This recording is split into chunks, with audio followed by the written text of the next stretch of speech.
sepanjang lu menulis lagu apa yang paling susah lu tulis? Anjrit, 21st Night sih. Itu lagu tergila sejujurnya. Entah mengapa semesta menemukan gue sama Hindia Bhaskara. Bhaskara tadinya mau gue ajakin berkolaborasi dalam materi lagu gue untuk gue rilis sendiri di page gue. Si Bas bilang, yaudah mas coba yuk kita hearing segala macam gitu. Udah didengerin sama dia sampai habis. Begitu habis dia langsung nengok ke belakang ke gue gitu ngeliat, mas gue jatuh cinta sama lagunya. Boleh nggak kalau lagu ini buat gue aja, gue nyanyiin dari awal sampai habis dan gue masukin ke album gue. Padahal saat itu album dia yang kedua sudah fix. Akhirnya yaudah kita sepakat untuk naruh lagu itu jadi di albumnya Bas, di Hindia album keduanya. Nah kebetulan lagu yang gue kasih itu yang akhirnya banyak diterima masyarakat nowadays. Works lah, pecah lah gitu.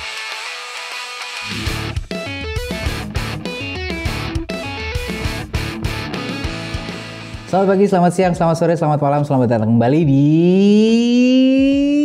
Music Talk. Bareng gue Doci Sadega di segmen Band Talk. Di depan gue lagi ada Aryo 21st Night, salah.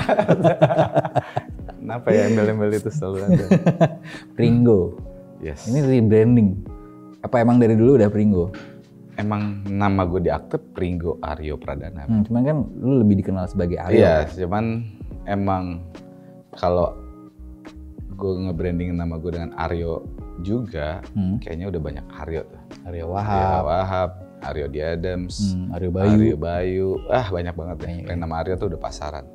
Kalau Pringgo kan ini. Kalau Pringgo keripik. Pringles. Paling ada Ringo ya kan. Ringo Starr atau Ringo Agus ya kan. Tapi kalau Pringgo ya emang nama gue anyway gitu. Dan gue waktu kecil juga dulu dipanggilnya Pringgo. Bahkan sampai kalau SMP tuh ada beberapa guru gue dulu yang manggil gue emang Pringgo bukan Aryo gitu. Jadi udah Pringgo aja. Tapi ada yang membedakan nggak secara persona gitu yang lo mau tampilin di Pringgo dengan Aryo?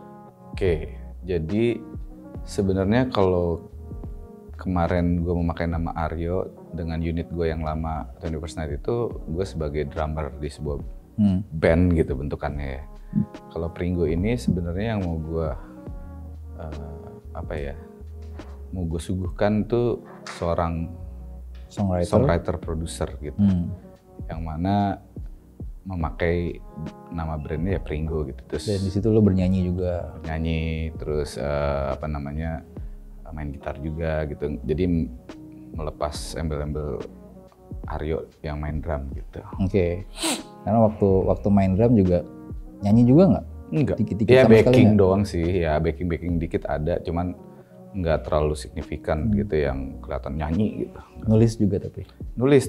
Jadi kebetulan waktu di 21st Night itu waktu proses nulis lagu-lagu karya kami itu emang bareng-bareng ujung-ujungnya, cuman biasanya draft awalnya tuh datangnya kebanyakan dari gue gitu. Initial idea-nya dari lo juga gitu? Iya, kurang lebih gitulah, dari gue sama Widi juga sih. Kalau menjadi Indonesia, ini kita lagi bahas yang karya-karya yang sebelumnya dulu ya, sampai akhirnya kita bridging ke album Bejana. Iya. Perjalanan karir lo dari lu keluar dari ikut 21st Night apa sampai sekarang masih? Jadi kita tuh sebenarnya 21st Night pun nggak pernah ada kata-kata bubar. Jadi hiatus aja. Gitu aja gitu. Maksudnya orang-orangnya juga pada ada kesibukan masing-masing. Baik itu yang masih di industri musik ataupun enggak gitu ya. Gue sendiri memilih itu kira-kira tahun berapa ya? 2012 kalau nggak salah. Itu gue memilih path karir gue di musik itu agak sedikit shifting. Jadi di era itu gue melihat peluang di industri advertising, tapi doing music. Jadi gue bikin audio post untuk bikin jingle ataupun scoring buat TVC, radio, sinema gitu. Dan itu berjalan cukup baik bersama partner-partner gue. Awalnya kerja dulu sama orang tentunya, gue belajar gameplaynya, politiknya, sebagainya. Dapetin klien dulu segala macem. Sampai akhirnya 2014 gue bikin audio post sendiri, kita ya, maksudnya gue dan partner-partner gue. termasuk di dalam juga banyak musisi yang lu kenal juga, Endra, RM, ada Rama, gitaris Cupu Manik, sama Yogi juga vokalis gue yang 21st Night. Nah, kami berjalan dari pas buka sendiri 2014 sampai 2021 pas pandemi. Karena gue melihat di era sebelumnya dulu ya, sebelum pandemi itu di 17 ke 18 atau 18 19 itu ada transisi dari era analog ke digital tuh buat media placement dan sebagainya gitu. Itu secara bisnis gue agak sebenarnya udah mulai harus ngerombak strateginya karena menyangkut dengan rate card dan sebagainya gitu ya. Nah, tapi kita mencoba untuk adaptasi dengan era yang baru tuh. Masih bisa. Tiba-tiba 2020 pandemi berubah lagi nih, Bas. Gitu. Semua orang bisa ngerjain di rumah. Betul. Terus apa namanya, gue nggak bilang semuanya, tapi ada oknum-oknum juga yang memanfaatkan kondisi tersebut. Dengan bilang, Mas, tadinya kan budget digital ya Mas, oke, budget digital masih oke, fine lah. Terus budget pandemi ya tapi gitu, kayak gitu-gitu. Jadi menurut gue sepertinya udah mulai kurang seksi gitu. OPEX-nya gede lagi. Iya, apalagi gue OPEX gue dengan sewa tempat, studio dan sebagainya gitu, kayaknya nggak masuk. Tapi di 2021 itu gue sempat juga ngakalin dengan membuat studio audio post yang skalanya lebih kecil. Secara sewa gue lebih murah, tapi alat sama, speknya SDM sama. Untuk ngakalin gitu tuh kalau misalnya nggak masuk ke rate card kita, nggak masuk ke rate card kita, masuk ke studio ini nih. Ya sebenarnya lu juga daripada dibuang orang lain. Benar, daripada dibuang ke orang lain. Tiba-tiba ya itu 2021 itu gue bikin pas pandemi, gue nggak bisa nyalahin orang-orang di luar semua, khususnya musisi karena semua dalam mode-nya tuh survival mode ya. Khususnya beberapa teman-teman musisi yang session player ataupun apa yang nggak punya panggung jadinya gitu, nggak bisa main reguler, nggak bisa apa, masuklah ke industri gue. Intinya bisnis wise jadinya semuanya even udah diakalin apa segala macam jadi nggak seksi. Salah satunya kalau yang studio kecil gue tetap mau mainin, terus gue turunin rate card gue lagi, tapi bermain dengan strategi quantity gitu ya. Gue nggak punya social life, gue nggak punya waktu sama keluarga gue. Gue tidak mau menjeopardize itu, akhirnya memilih itu. Jadi gue tetap pengen punya waktu socialize sama teman-teman, terus ada waktu sama anak-anak gue, sama keluarga. Gue nggak mau ngorbanin itulah akhirnya. Akhirnya gue di 2022 makanya memutuskan untuk shifting lagi ke industri musik yang entertainment, showbiz gitu. Sekarang. Bisa sebagai artisnya ataupun ya itu orang di balik layar. Tapi songwriter itu tadi. Nah akhirnya gue cari akal lagi tuh. Karena udah lumayan tuh berapa tahun tuh hilang dari industri musik yang entertainment dan showbiz ini. Playernya atau pemain-pemainnya udah baru lagi, sekarang musisinya yang lagi naik daun dan lain-lain. Gue butuh kendaraan lagi nih. Oke, gue mau bikin lagu untuk nge-brandingin seorang Pringgo ini untuk jadi songwriter producer. Gue butuh kendaraan nih. Kendaraannya apa? Ya musisi yang lagi aktif siapa sekarang nih, yang lagi megang lah ibaratnya. Entah mengapa semesta menemukan gue sama Hindia Baskara. Baskara tadinya mau gue ajakin berkolaborasi dalam materi lagu gue. Untuk gue rilis sendiri di page gue. Pas lagi ngobrol-ngobrol, si Bas bilang, yaudah Mas, coba yuk kita hearing segala macam gitu. Pas hearing, tiba-tiba pas gue kasih denger lagunya yang spesifik buat dia itu, dia nyanyiin, gue pengen minta sama dia, bilang, lo nyanyi nanti bagian verse 2 sama second chorus lah gitu. Nggak usah banyak-banyak gue gituin. Udah didengerin sama dia sampai habis, begitu habis dia langsung nengok ke belakang ke gue gitu ngeliat, Mas, gue jatuh cinta sama lagunya. Boleh nggak kalau lagu ini buat gue aja, gue nyanyiin dari awal sampai habis dan gue masukin ke album gue. Padahal saat itu album dia yang kedua sudah fix 27 lagu. Karena ada lagu gue jadi 28 lagu.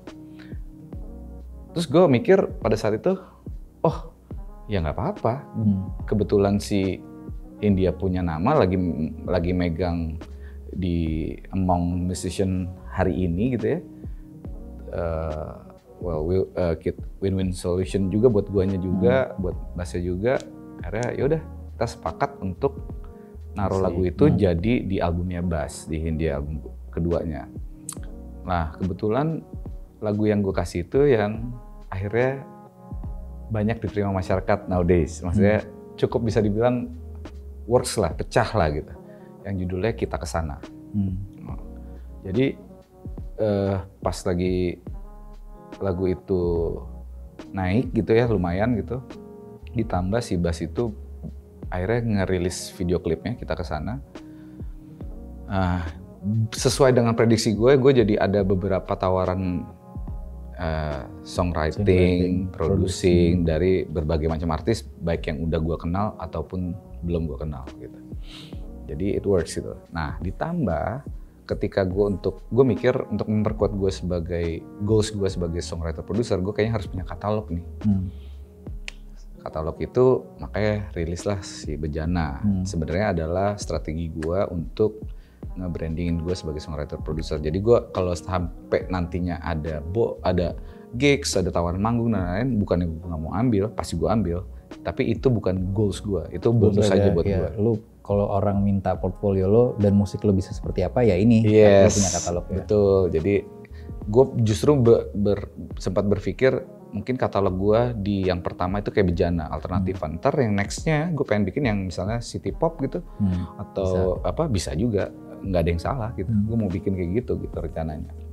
Nah makanya even di album gue yang udah, gue juga melibatkan beberapa kolaborator. Salah satunya adalah member PW Gaskins, terus satu lagi ada Pamungkas gitu. Gue lumayan deket sih sama personalnya PW Gaskins. Oh gitu ya.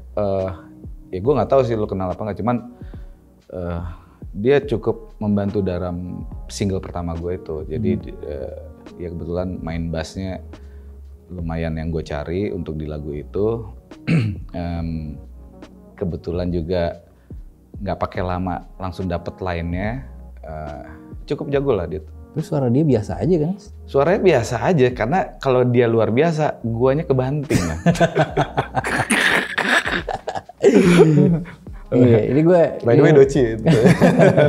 Gue lumayan kaget waktu itu dan lumayan excited juga sih waktu lo ajakin. Dan ini bukan pertama kalinya gue ke tempat lo kan waktu itu kan. Iya. Udah sempet main ke studio juga, terus lo bilang ayo rekaman, gue punya lagu. Udah, gue langsung begitu gue denger, gue langsung tahu nih gue mau ngisinya kayak gini nih. Gitu. Gue inget banget tuh pakai lo lagi nyoba-nyoba gitu, langsung nah itu langsung. Iya pokoknya intinya by the way thank you banget ya. Itu gue salah satu track yang gue juga berkesan buat gue karena artinya juga berarti banget buat gue. Terus mungkin relate buat kita berdua yang udah jadi seorang ayah gitu ya. Terus kemarin surprisingly kita bawa live juga enak gitu ya, dibawain live ya. Itu juga by the way perdana gue bawain live. Terus ya gitu kurang lebih pas katalog itu jadi. Perdana itu kan lu sendiri kan? Perdana. Jadi itu pertama kali itu jadilah katalog itu untuk menjadi salah satu strategi gue membranding Pringgo sebagai songwriter producer, karena gue pengen juga kayak di-brandingin kayak modelan let's say Petra Siombing gitu. Tapi gue enjoy sih kemarin ngeliat performance lo, sinergi sama player-player lainnya, soundnya juga, soundwise juga enak. Lo juga maininnya bertanggung jawab lah sama apa yang lo bikin. Ya, thank you. Ya, itu gue tegangnya lo nggak tahu dari have no idea. Lo bayangin gue dulu ngeband di belakang drum, ada yang nutupin, tiba-tiba harus di depan. Ada nyanyi, ada ngomong. Nah itu kan lu yang udah terbiasa lebih tahu kan. Gue sama sekali nggak pernah, dan mending kalau gue manggung tuh kayak masih baru-baru ini gue masih manggung sama 21st Night gitu. Ini kayak it's been berapa tahun kan dari 2012 sampai 2022, 10 tahun. 10 tahun nggak pernah manggung, tiba-tiba sekali manggung jadi frontman gitu. Lu harus ngomong sama crowd, lu harus menjelaskan sedikit itu, terus belum lagi kalau lagi ada masalah teknis, harus ulur buying waktu, time. buying time aja gitu. Cuman ya udahlah, maksudnya gue nikmatin semuanya. Ya, gue tetap seiring berjalan waktu tetap terus belajar lah gitu aja. Gitu. Iya, itu satu, terima kasih, dua, maaf karena nggak sempet nih waktunya untuk kita bikin konten bareng. Bahkan kita nggak punya foto berdua loh. Iya, waktu itu kan kita sempet udah meeting tuh kan, mau bikin sesuatu kan. Gue mau ke tempat lo segala macam, udah ada jadwalnya. Ya, you know lah, domestic problem. Yoi, cuman karena satu dan lain hal. Tapi nggak apa-apa, maksud gue kita bisa lakukan itu di kemudian hari. Oke lah, sama gue pribadi sebagai temen lo, gue puas sama hasil yang lo bikin. Bejana, kenapa Bejana? Bejana itu sebenarnya kan kalau lo googling artinya itu kan wadah. Wadah. Jadi album itu tuh sebenarnya kayak wadah buat gue bercurhat aja, kayak diary gue. Cuman through music lah cara gue gitu ya, jadi lewat lagu. Jadi kalau gue nggak terlalu peduli juga sebenarnya itu harus relate sama orang, tapi at least gue puas dulu sama karyanya, gue bisa mencurahkan semua apa yang terjadi selama ini dalam hidup gue, dalam sebuah album. Jadi itu sebenarnya wadah gue. Jadi Bejana itu wadah gue bercerita aja, gitu. Dan secara production lo lakuin semua? Semuanya sendiri, kecuali yang lo yang main bass sama mixing mastering lah. Mixing mastering udah pasti gue oper. Ya, tapi instrumen lo Instrumen gue semua. Kalau Pam nyanyi aja dia? Pam nyanyi dong. Co-write juga? Dia nulis verse 2-nya itu dia yang nulis. Oke, ini lagu ini nanti kita bahas ya. Oke. Apa judulnya? Bittersweet of Rain. Terus dari Bejana ini selain ekspektasi lo orang jadi recognize karya lo, ada yang lain nggak? Kayak ada pesan yang khusus lo pengen lempar ke? Pesan khusus, menarik deh. Ada nggak ya? Kalau pesan secara khusus, kalau yang pasti kan strategi awal gue kan bikin Bejana ini sebagai katalog gue. Gue pengen dikenal sebagai songwriter produser. Dan gue kembali lagi, kayak ngetok pintu lagi, hey gue balik lagi gitu. Satu.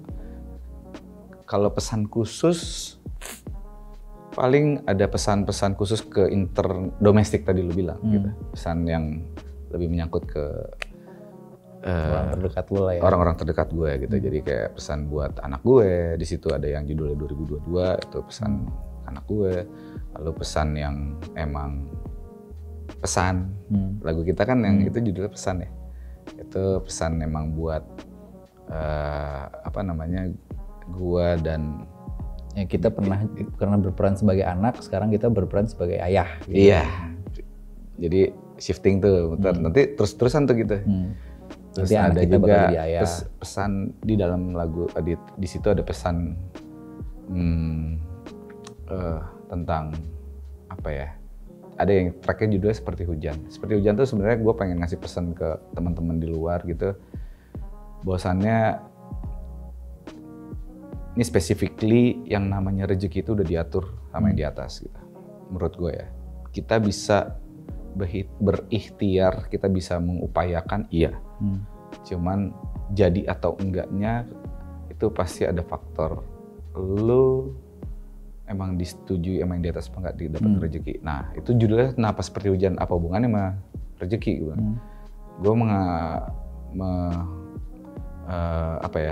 menggambarkan dengan seperti hujan. Jadi gini, seperti hujan tuh datangnya, rezeki itu datangnya kayak seperti hujan. Kadang-kadang udah mendung banget, udah gelap banget langit, tapi nggak hujan. Kayak rezeki itu depan mata, kayak bakalan kontrak, tanda tangan kontrak atau apa segala macam atau apapun gitu. Kalau belum saatnya hujan, belum saatnya nggak hujan gitu. Cuman bisa aja tiba-tiba nggak terang matahari, tapi hujan. Nah, itulah yang gua angkat temanya, bahwasannya rezeki itu datang mirip seperti hujan gitu. Nah, udah kurang lebih kayak gitu. Jadi ada pesan-pesan khusus banget yang spesifik yang selain itu nggak ada sih kayaknya. Gitu. Lo bisa jadi ini juga ya, musisi yang nggak perlu lo jadi subjek ceritanya, lo bisa bercerita di situ. Ini maksudnya. Maksudnya Bukan gue mengambil pengalaman cerita lo orang lain gitu. Gitu. Bisa sih. Gue pernah nulis lagu waktu, jadi lucunya waktu era COVID lah. Pas zaman-zamannya yang Omikron tuh nggak salah. Tuh gue kena COVID yang kedua kalinya kalau nggak salah.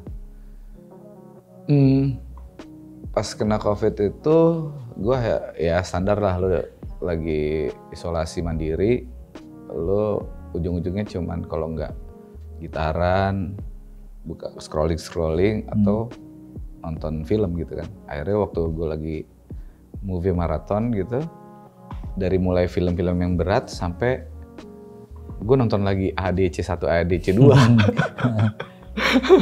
Maksud gue kayak udah gue pengen nonton aja, pengen santai-santai gitu. Nah dari situ gue tiba-tiba dapet inspirasi lah, gue dapet ide, judulnya Kembali Bersama. Nah itu tentang Rangga balik lagi. Aja gitu. Nah, jadi gue bisa gitu juga tuh. Jadi dari nonton film atau dengerin cerita teman gitu, kayak dengerin cerita lo, ceritanya sahabat-sahabat gue yang lain gitu ya. Itu bisa juga gue capture jadi pernah soalnya. Jadi gue capture jadi sebuah lagu gitu. Sepanjang lu menulis lagu apa yang paling susah lu tulis? Cerit. Apa ya? Bahkan sempat lo tinggalin dulu nih karena lo nggak tahu endingnya gimana gitu. Terus oke, gue balik lagi ke lagu itu. Oke, apa ya?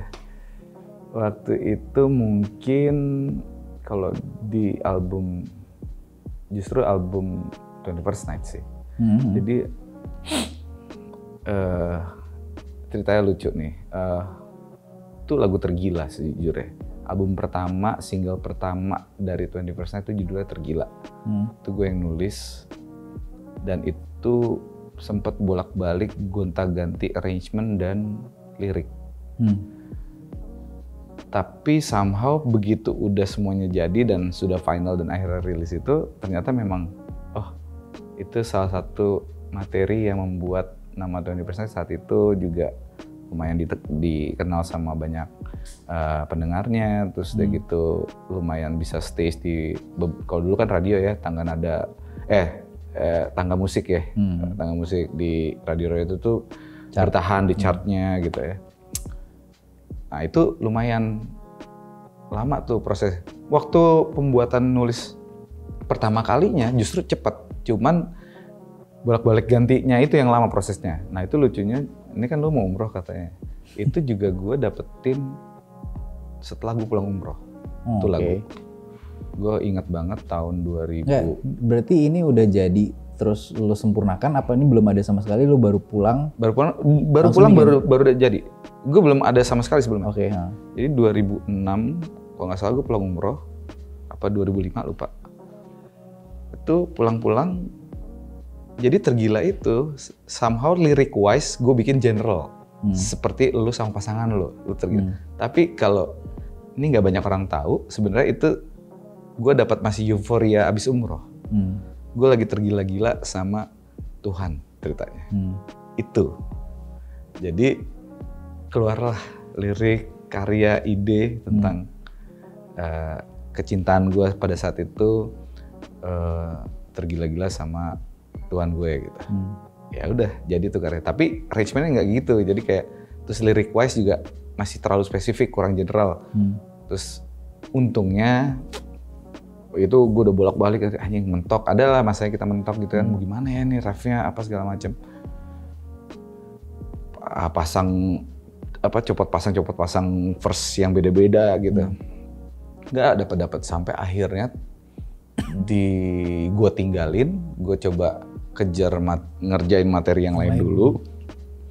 Terus one day si Widi, produser gue, drummer Malik, itu nelfon, yuk studio sekarang, kayaknya gue dapet nih buat Tergila gitu.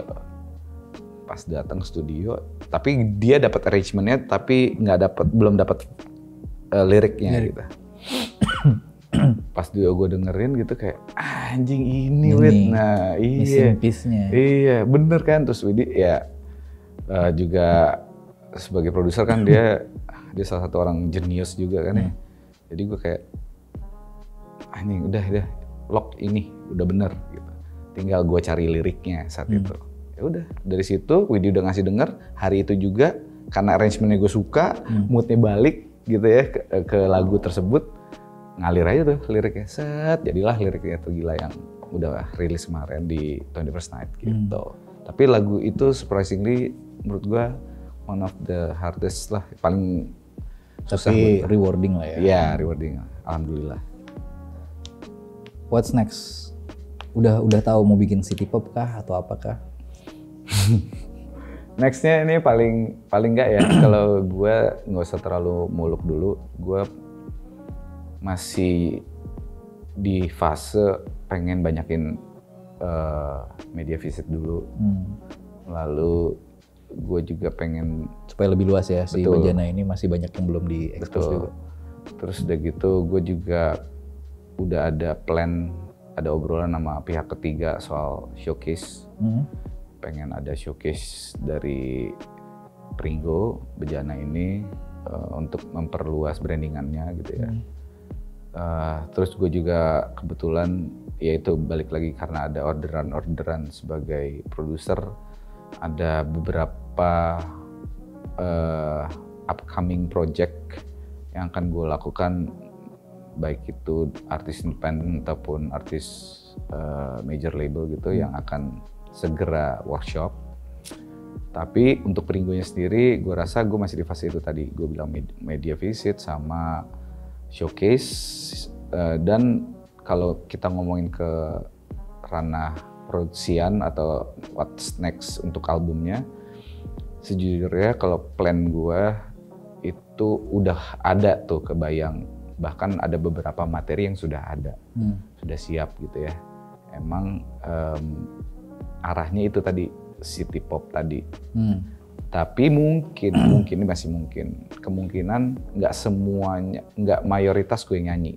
Oke. Mungkin yang nyanyi gue kolaborasi sama beberapa kawan-kawan musisi lah gitu. By the way, congrats jadi head A&R di pekerjaan barunya. Juga. Dibahas dong di sini dong. Oke, well, itu yang kayak tadi gue bilang juga jawabannya. Kita nggak pernah tahu semesta punya rencana apa. Kita cuman melangkah, berikhtiar terus. Akhirnya karena networking juga, karena dari balik lagi, ini menurut gue ada salah satu sebab akibat. Jadi karena gue belakangan tuh suka juga bikin konten di sosial media musik, tapi memang agak apa ya, gue bisa bilang buat di ranah pertemanan gue di among musicians ataupun content creator gitu, gue belum pernah lihat, karena ini berangkat dari kejenuhan gue melihat konten-konten musik orang main gitu, tapi visualnya gitu-gitu aja gitu, yang misalnya dia seorang produser gitu atau songwriter, dia mau bikin konten di sosial medianya gitu. Nanti dia ngasih tunjuk tuh, dia main drum, terus scene-nya berubah, dia main bass, scene-nya berubah lagi, dia ada nyanyi, atau enggak dibikin kolase gitu ya, ada pembatas-pembatasnya. Berawal dari kejenuhan gue melihat konten musik yang kayak gitu, gue mencari sebuah cara lain, gimana supaya seolah-olah tuh gue kayak ngeband. Gue sampai dengan bodohnya, karena gue nggak terlalu mahir dalam editing video, standar lah, lu cari semua di YouTube gitu kan. How to clone yourself in one frame gitu. Akhirnya ternyata semudah itu, lu tinggal buka di Premiere gitu, Adobe Premiere, itu masking doang gitu ya. Lu put your camera still gitu, nggak boleh berubah selama syuting gitu. Udah, lu syuting drumnya dulu, lu syuting bassnya dulu, syuting gitar, terus nanti baru di masking gitu kan. Taunya lucu gitu. Dan respon dari yang orang-orang pas pertama kali naik konten itu perdana gitu. Nah gini ya, bagus lah responnya. Akhirnya gue terusin, gue lanjutin. Sampai gue bikinin TikToknya, ternyata surprisingly dalam waktu 2 atau 3 minggu gitu, TikTok gue tiba-tiba followersnya udah lebih dari 1.000. Terus gitu, yang view tuh sampai ya kalau buat gue tuh gede ya, maksudnya kalau mungkin buat yang emang content creator itu kecil, tapi buat seorang gue yang tumbuh besar bukan di era konten gitu, kan itu lumayan gitu. Nah, yang view tuh bisa let's say 200.000, 300.000 gitu, lumayan gitu. Likes-nya sampai berapa K gitu. Terus engagementnya juga bagus gitu. Akhirnya gue terusin beberapa, dan itu nggak yang full song gitu, cuman yang bikin penggalan. Termasuk beberapa lagu-lagu dari album Bejana gue bikinin tuh gitu. Nah dari situ, itu ada salah satu temen gue lama, zamannya SMA, kuliah gitu, yang udah nggak pernah ketemu, drummernya Alastair. Namanya Arya Kutil. Nah, dia itu ternyata nanya kontak gue ke teman kita juga. Nanya, Arya tuh ngapain sih sekarang gara-gara ngeliat konten itu. Nah, kebetulan si Arya ini kerja di sebuah label. Di Jakarta ini, label musik. Label yang udah cukup legendaris lah. Udah dari sejak lama. Nah, terus kita kontekan, itu cepet banget man, bener-bener waktunya tuh nggak ada kayak, gue juga nggak nyangka itu berjalan dengan cepat. Meeting pertama, ngobrol AIWO, sekalian nanya basa-basi apa kabar dan lain-lain. Kedua, gue ketemu sama bosnya dia, yang mana hari itu padahal gue nggak ada rencana ketemu bosnya, gue cuma pengen main doang, ketemu ke kantornya. Terus bosnya besoknya di hari itu langsung, lo kapan bisa mulai kerja di sini gitu, langsung kayak gitu. Kayak oh ya udahlah, mungkin ini salah satu pintu yang belum pernah gue coba, dan nggak apa-apa gue coba juga gitu. Maksud gue, despite orang ngomong ini ngomong itu, orang di sini sekarang lagi eranya seperti apa, gue jalanin aja gitu. Jadi selama gue doing something yang emang positif dan gue nggak merugikan orang lain, wah ini gitu ya. Kita kan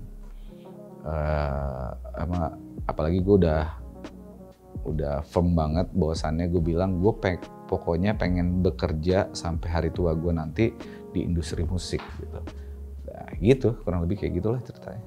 Sekarang jadi headliner di sini juga nggak tahu. Sebut mereknya dong. Oh, jadi labelnya itu awalnya tuh ada, jadi dia punya label utama namanya VMC. VMC. Lalu VMC ini tuh Virgo lah. Dulunya tuh label pertamanya Kus Plus. Nah, jadi Kondo Legend tuh udah jadi zaman dulu. Terus dia rebranding jadi VMC. VMC ini punya artis.